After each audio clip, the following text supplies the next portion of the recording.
Now look, I want to manage your expectations from the get-go with this video, because although I've had the Steam Deck since launch, well actually pre-release, as we were lucky enough to end up with a review unit, it's not really been my go-to system. Now, sure, when the Steam Deck was first announced, I was all over it. Nick and I used our Steam Decks to make a bunch of videos for the channel.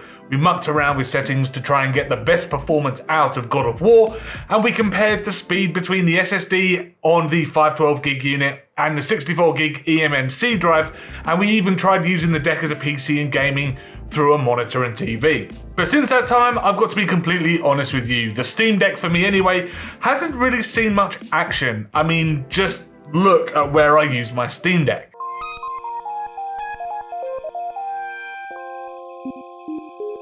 But I don't want you to take away from this video that I think it's a bad device. It's not. It's absolutely astounding to be able to play your PC game library on the go. And Valve now saying that around 7,000 to 8,000 games are now classed as verified on Steam Deck, or at least playable.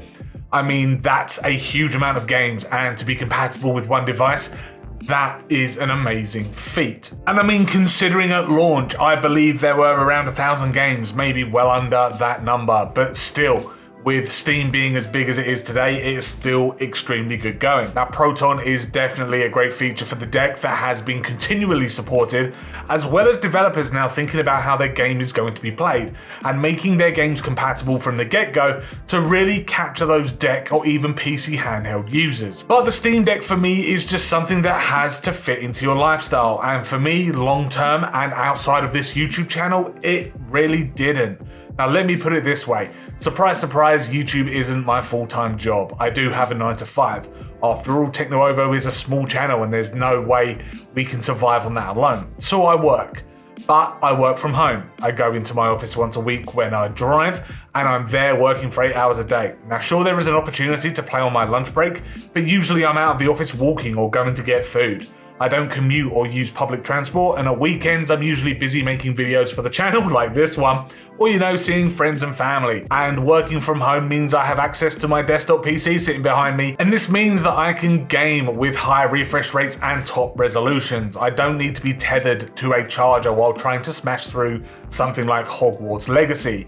And I'm certainly not choosing my Steam Deck over my gaming PC sitting on the desk. That's like choosing to drive around a Fiat Punto while you have a Ferrari parked on the drive. Okay, maybe not quite that, but you get the point. But that's not what I'm playing on Steam Deck either. I feel like the console really lends itself to those indie puzzle type games and dungeon crawlers.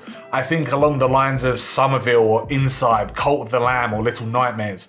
These are the types of games I'm actively playing on the deck rather than sitting at my desk playing them. The Steam Deck is also compatible with emulation titles, and while I haven't dived into that side of things, getting Game Boy games on the deck or Nintendo 64 or PlayStation or Xbox stuff, I have got the Sega Genesis collection, which is provided through Steam itself and features classics like Sonic the Hedgehog and Echo the Dolphin, which, by the way, is one of my personal favorites, and also the new Aladdin and Lion King game pack they released onto Steam not too long ago. Now, my Steam Deck is definitely a great device for indie games though, that's for sure. And while we're talking about support, the general support overall really for the Steam Deck has got just so much better, and there are huge communities surrounding its success. Now, I mean, on Reddit alone, there's a community of around 350,000 people, and looking through there, you can find anything from cool screenshots, people giving advice on games to play, people asking for advice on whether they need a Steam Deck in the first place,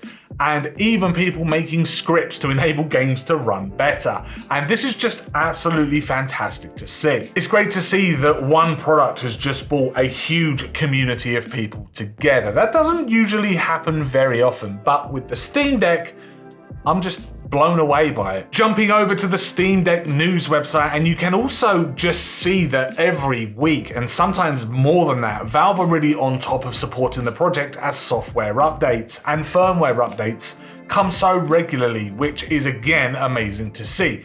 They could have just easily released the deck and just put it to one side, and it's nice to know that there is a dedicated team behind this project, and putting it to one side could have been so easy to do as well.